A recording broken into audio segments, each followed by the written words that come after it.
ನೀವು ನೋಡ್ತಾ ಇದ್ದೀರಾ ನಮ್ಮ ಬೆಂಗಳೂರು. ನಾನು ಸ್ಮಿತಾ ರಂಗನಾಥ್. ಮೊದಲಿಗೆ ಹೆಡ್ಲೈನ್ಸ್. ಎಸ್ಎಸ್ಎಲ್ಸಿ ಫಲಿತಾಂಶದಲ್ಲೂ ವಿದ್ಯಾರ್ಥಿನಿಯರೇ best. Chikkodi first, Bidar last. ಮೈಸೂರಿನ ನಿತ್ಯಾ ಸುರಭಿ ರಾಜ್ಯಕ್ಕೆ ಮೊದಲ ರ್ಯಾಂಕ್.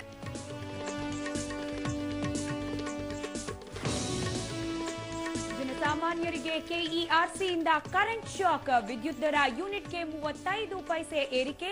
ಮೇ ತಿಂಗಳಿನಿಂದಲೇ ಪರಿಷ್ಕೃತ ದರ ಜಾರಿ.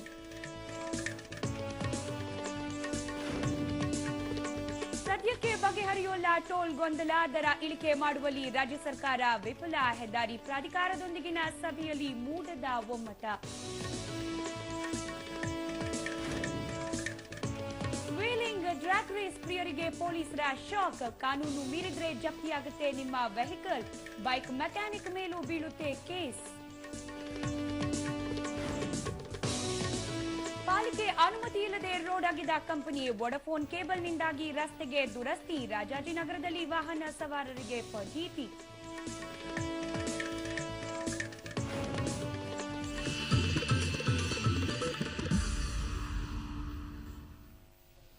ಅಂದುಕೊಂಡ ದಿನಕ್ಕಿಂತ ಮುಂಚಿತವಾಗಿಯೇ ಈ ಬಾರಿ ಎಸ್ಎಸ್ಎಲ್ಸಿ ಫಲಿತಾಂಶ ಪ್ರಕಟವಾಗಿದೆ. ಕಳೆದ ವರ್ಷಕ್ಕೆ ಹೋಲಿಸಿದರೆ ಈ ಬಾರಿ ಉತ್ತಮ ಫಲಿತಾಂಶ ಹೊರಬಿದ್ದಿದೆ. ಎಂದಿನಂತೆ ಬಾಲಕಿಯರೇ ಮೇಲುಗೈ ಸಾಧಿಸಿದ್ದಾರೆ.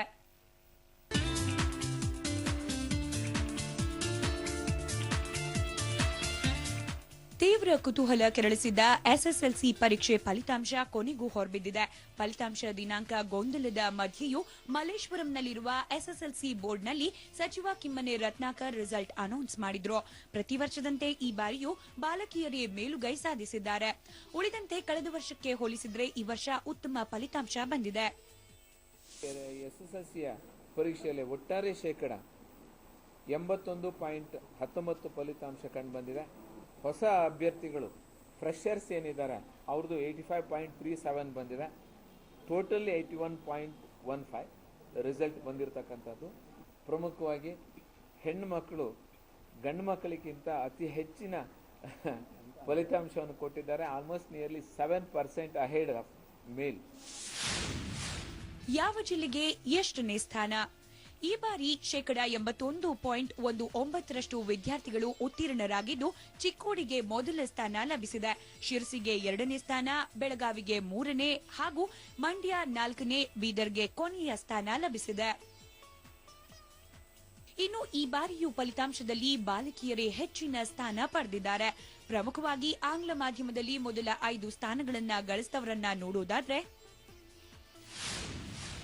ಮೈಸೂರಿನ ಮರಿಮಲ್ಲಪ್ಪ ಕಾಲೇಜಿನ ವಿದ್ಯಾರ್ಥಿನಿ ನಿತ್ಯಾ ಸುರಭಿ ರಾಜ್ಯಕ್ಕೆ ಮೊದಲ ಸ್ಥಾನ ಪಡೆದಿದ್ದಾರೆ. ಇನ್ನು ನಂತರದ ಸ್ಥಾನವನ್ನ ಬೆಂಗಳೂರಿನ ಅಭಿಜ್ಞಾ, ಅಭಿಲಾಷ್, ಸಿಂಧು ಬದ್ರೀಶ್, ಧನ್ಯಾ ಭರತ್ ಪಡೆದಿದ್ದಾರೆ. 22 ಬರುತ್ತೆ ಅಂತ ಅನ್ಕೊಂಡಿರಲಿಲ್ಲ. ಅನ್ಎಕ್ಸ್ಪೆಕ್ಟೆಡ್. ತುಂಬಾ ಖುಷಿ ಆಗ್ತದೆ. ಸ್ಕೂಲಲ್ಲಿ ತುಂಬಾ ಚೆನ್ನಾಗಿ ಪಾಠ ಮಾಡ್ತಿದ್ರು. ಅಲ್ಲೇ ಫುಲ್ 50-60% ಅಲ್ಲೇ ಬಂದ್ಬಿಡ್ತಿತ್ತು. ಇನ್ನು ಮನೆಗೆ ಹೋದ್ಮೇಲೆ ಮಾಮೂಲಿ ತುಂಬಾ ಹಾರ್ಡ್ ವರ್ಕ್ ಅಂತ ಏನು ಮಾಡ್ತಿರ್ಲಿಲ್ಲ. ಹಾಗೆಯೇ ಕನ್ನಡ ಮಾಧ್ಯಮದಲ್ಲಿ ಮೊದಲ 5 ಸ್ಥಾನಗಳನ್ನ ಪಡೆದವರನ್ನ ನೋಡೋದಾದ್ರೆ ಚಿಕ್ಕೋಡಿಯ ವಿಶಾಲ್ ಸಂಗಬಸವ ಕನ್ನಡ ಮಾಧ್ಯಮದಲ್ಲಿ ಪ್ರಥಮ ಸ್ಥಾನ ಪಡೆದ್ರೆ ಉಳಿದ ಸ್ಥಾನಗಳನ್ನ ಶಿರಸಿಯ ಮೈತ್ರಿ ಹೆಗಡೆ, ಹಾವೇರಿಯ ನೇಹಾ ನಾಗರಾಜ್ ಕಾಮತ್, ಶಿರಸಿಯ ಪ್ರಸನ್ನ ಭಟ್, ಬಾಗಲಕೋಟೆಯ ಲಕ್ಷ್ಮೀ ಶಿವಲಿಂಗಪ್ಪ ಪಡೆದಿದ್ದಾರೆ. ಬಹಳ ಖುಷಿ ಆಗ್ತಿದೆ ಸರ್. ಇದಕ್ಕೆಲ್ಲ ಸ್ಫೂರ್ತಿ ಅಪ್ಪ ಅಮ್ಮ ಮತ್ತು ನಿಮ್ಮ ಸ್ಕೂಲ್ ಟೀಚರ್ಸ್ ಎಲ್ಲ ಎನ್ಕರೇಜ್ ಮಾಡಿದ್ರಿಂದ ಇವತ್ತು ಹಿಂಗೆ. ಆಮೇಲೆ ನಮ್ಮಮ್ಮ ಟೀಚರ್ ಆಗಿದ್ರಿಂದ ಭಾಳ ಹೆಲ್ಪ್ ಆಯ್ತು. ಅವ್ರು ಹಳೆ ವರ್ಷದ ಕ್ವಶನ್ ಪೇಪರ್ ಎಲ್ಲ ತಂದು ಕೊಟ್ರು. ಆಮೇಲೆ ಮನೆಯೊಳಗೆ ಏನು ಡೌಟ್ಸ್ ಕೇಳಿದ್ರು ಹೇಳ್ಕೊಡ್ತಿದ್ರು. ಯಾವತ್ತೂ ಹಿಂಗೆ ಸಿಟ್ಟಾಗಿಲ್ಲ. ಏನು ಕೇಳಿದ್ರು ನಂಗೆ ಹೇಳ್ಕೊಡ್ತಿದ್ರು. ಎಲ್ಲ ಥರ ಹೆಲ್ಪ್ ಮಾಡಿದ್ರು. ಪಪ್ಪಾನು ಎಲ್ಲ ಸೈನ್ಸ್, ಇಂಗ್ಲೀಷ್ ಎಲ್ಲ ಹೇಳ್ಕೊಡ್ತಿದ್ರು. ಇನ್ನು ಈ ಬಾರಿಯೂ ವಿದ್ಯಾರ್ಥಿಗಳು ಹೆಚ್ಚಿನ ಪ್ರಮಾಣದಲ್ಲಿ ತೇರ್ಗಡೆ ಹೊಂದಿದ್ದಾರೆ. ತೇರ್ಗಡೆ ಹೊಂದಿರೋ ಬಾಲಕರು ಹಾಗೂ ಬಾಲಕಿಯರ ಸಂಖ್ಯೆಯನ್ನ ನೋಡೋದಾದ್ರೆ ಒಟ್ಟು ಈ ಬಾರಿ 8,26,269 ವಿದ್ಯಾರ್ಥಿಗಳು ಪರೀಕ್ಷೆ ಬರೆದಿದ್ರು. ಇದರಲ್ಲಿ 3,34,925 ಬಾಲಕರು ಪಾಸ್ ಆಗಿದ್ದಾರೆ. 3,25,590 ವಿದ್ಯಾರ್ಥಿನಿಯರು ತೇರ್ಗಡೆ ಹೊಂದಿದ್ದಾರೆ. ಇನ್ನು ರಾಜ್ಯದ 17 ಶಾಲೆಗಳಲ್ಲಿ ಶೂನ್ಯ ಫಲಿತಾಂಶ ಹೊರಬಿದ್ದಿದೆ. ಇದರಲ್ಲಿ ಸರ್ಕಾರಿ ಶಾಲೆಗಳು ಯಾವುದೂ ಇಲ್ಲ. ಇನ್ನು ಮರು ಎಣಿಕೆಗೆ ಅರ್ಜಿ ಸಲ್ಲಿಸಲು ಬಯಸುವವರು ಮೇ 22ರ ಒಳಗೆ ಸಲ್ಲಿಸಬೇಕಾಗಿದೆ. ಇನ್ನು ಮರು ಎಣಿಕೆ ಮಾಡಿಸಲು ಇಚ್ಛಿಸುವವರು ಒಂದು ವಿಷಯಕ್ಕೆ ₹150 ಶುಲ್ಕ ಪಾವತಿಸಬೇಕಾಗಿದೆ. ಛಾಯಾಪ್ರತಿ ಪಡೆಯಲು ಒಂದು ವಿಷಯಕ್ಕೆ ₹300 ಮತ್ತು ಮರು ಮೌಲ್ಯಮಾಪನ ಒಂದು ವಿಷಯಕ್ಕೆ ₹700 ಪಾವತಿಸಬೇಕಿದೆ. ಅಂತೆಯೇ ಸಪ್ಲಿಮೆಂಟ್ ಪರೀಕ್ಷೆ ಮುಂದಿನ ತಿಂಗಳ ಜೂನ್ 16ರಂದು ನಡೆಯಲಿದೆ. ಅರ್ಜಿಗಳನ್ನು ಸಲ್ಲಿಸಲು ಮೇ 26 ಕೊನೆಯ ದಿನಾಂಕವಾಗಿದೆ.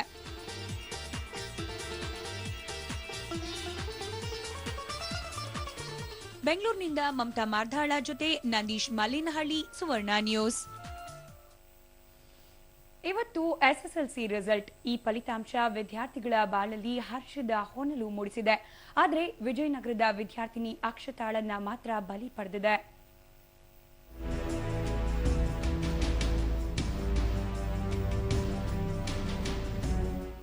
ಎಸ್ಎಸ್ಎಲ್ಸಿ ಫಲಿತಾಂಶ ಪ್ರಕಟವಾಗಿದೆ. ಈ ರಿಸಲ್ಟ್ ಕೆಲ ವಿದ್ಯಾರ್ಥಿಗಳ ಭವಿಷ್ಯಕ್ಕೆ ಭದ್ರ ಬುನಾದಿಯಾದ್ರೆ ಇನ್ನು ಕೆಲವರ ಬಾಳಲ್ಲಿ ಕರಾಳ ನೆನಪಾಗಿ ಕಾಡ್ತಿದೆ.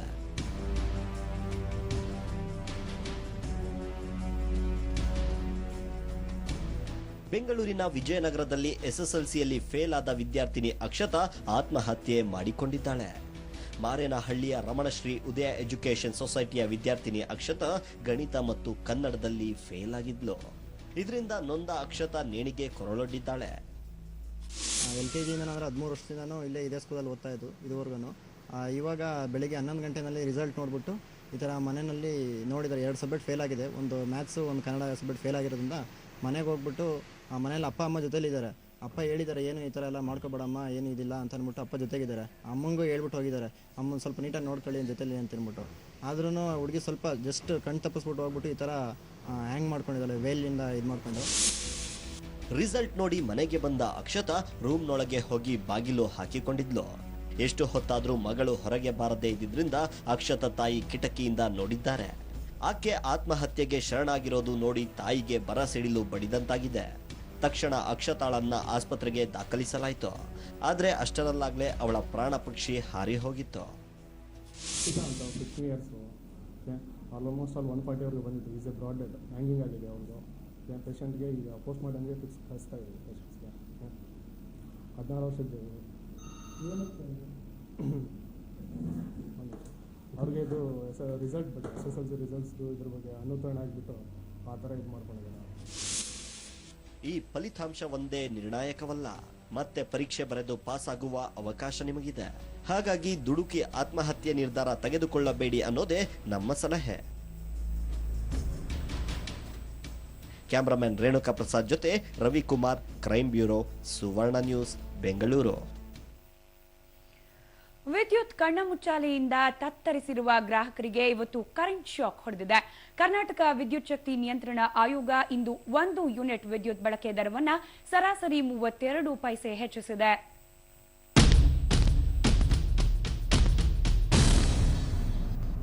ನಿರೀಕ್ಷೆಯಂತೆ ವಿದ್ಯುತ್ ಗ್ರಾಹಕರಿಗೆ ದರ ಏರಿಕೆಯ ಶಾಕ್ ಹೊಡೆದಿದೆ.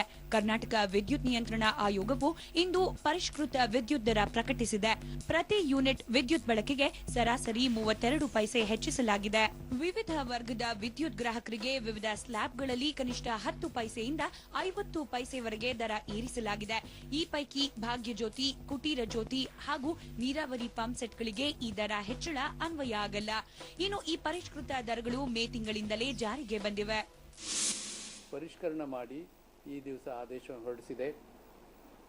ಸರಾಸರಿ ಪ್ರತಿಯೊಂದು ಯೂನಿಟ್ಗೆ 32 ಪೈಸೆಯಷ್ಟು ಹೆಚ್ಚಳ ಆಗುವ ಹಾಗೆ ದರವನ್ನು ಪರಿಷ್ಕರಣೆ ಮಾಡಿದ್ದೇವೆ. ಇದು ಸರ್ಕಾರದಿಂದ ಖರೀದಿ ಮಾಡತಕ್ಕಂಥ ರೈತರಿಗೋಸ್ಕರ ಮತ್ತು ಭಾಗ್ಯಜ್ಯೋತಿ, ಕುಟೀರ ಜ್ಯೋತಿ ಬಳಕೆದಾರರಿಗೋಸ್ಕರ ಖರೀದಿ ಮಾಡುವ ವಿದ್ಯುತ್ ಹೊರತುಪಡಿಸಿ ಬಾಕಿ ಜನ ಏನಿದ್ದಾರೆ ಗೃಹ ಬಳಕೆ, ಕೈಗಾರಿಕೆ ಅಥವಾ ವಾಣಿಜ್ಯ ಉದ್ದೇಶಗಳಿಗೋಸ್ಕರ ವಿದ್ಯುತ್ ಖರೀದಿ ಮಾಡತಕ್ಕಂಥ ಗ್ರಾಹಕರಿಗೆ ಸರಾಸರಿ 32 ಪೈಸೆಯಷ್ಟು ಹೆಚ್ಚಳ ಮಾಡಿದ್ದೇವೆ.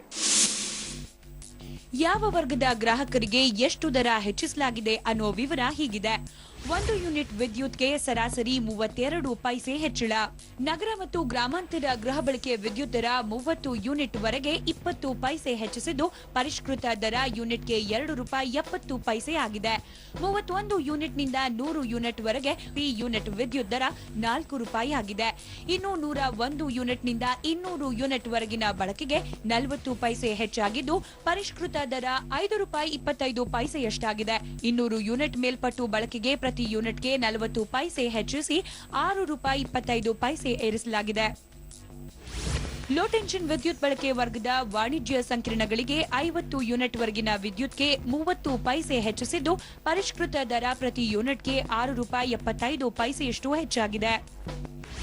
ಹೈಟೆನ್ಷನ್ ವರ್ಗದ ಬಳಕೆದಾರರಿಗೆ 2 ಲಕ್ಷ ಯೂನಿಟ್ ವರೆಗೆ 40 ಪೈಸೆ ಹೆಚ್ಚಿಸಿದ್ದು ಪರಿಷ್ಕೃತ ದರ ₹7.35 ಖಾಸಗಿ ಆಸ್ಪತ್ರೆ, ನರ್ಸಿಂಗ್ ಹೋಂಗಳು ಹಾಗೂ ಖಾಸಗಿ ಶಿಕ್ಷಣ ಸಂಸ್ಥೆಗಳಿಗೆ ವಿದ್ಯುತ್ ದರ 800 ಯೂನಿಟ್ ವರೆಗೆ 30 ಪೈಸೆ ಹೆಚ್ಚಾಗಿದ್ದು ಪರಿಷ್ಕೃತ ದರ ₹6 ಆಗಿದೆ. 200 ಯೂನಿಟ್ ಮೇಲ್ಪಟ್ಟು ವಿದ್ಯುತ್ ಬಳಕೆಗೆ 50 ಪೈಸೆ ಹೆಚ್ಚಾಗಿದ್ದು ಪರಿಷ್ಕೃತ ದರ ₹7.20 ಆಗಿದೆ. ಬೆಂಗಳೂರಿನಲ್ಲಿರುವ ನಮ್ಮ ಮೆಟ್ರೋಗೂ ವಿದ್ಯುತ್ ದರ ಬಿಸಿ ತಟ್ಟಿದೆ. ಪ್ರತಿ ಯೂನಿಟ್ಗೆ 40 ಪೈಸೆ ಹೆಚ್ಚಾಗಿದ್ದು ಪರಿಷ್ಕೃತ ದರ ₹5.20 ಹೆಚ್ಚಿಸಲಾಗಿದೆ.